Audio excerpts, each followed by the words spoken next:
Hi everyone, I am Saurav Sarker. I am a student of Digital Dropout School. Today I am showing you one of the most commonly used tools or transition in Adobe After Effects, which is linear wipe. Linear wipe is easy, simple and beginner friendly. So without wasting time, let's open After Effects. After opening After Effects, I create a new composition. After I create new composition and click OK.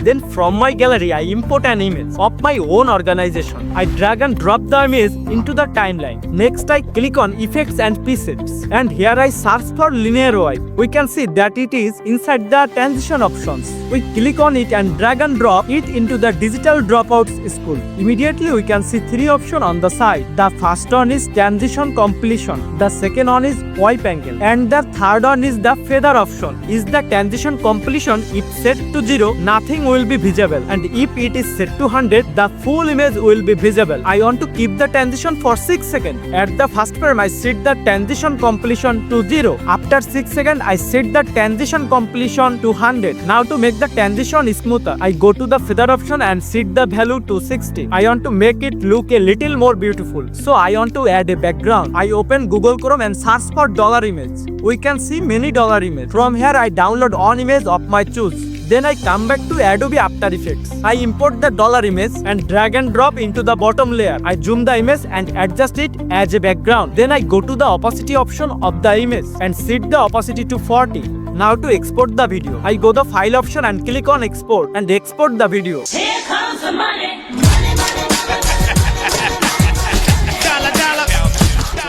So this was my video on the linear wipe tools or transition. Please let me know how the video is. Thanks for watching and see you in the next video.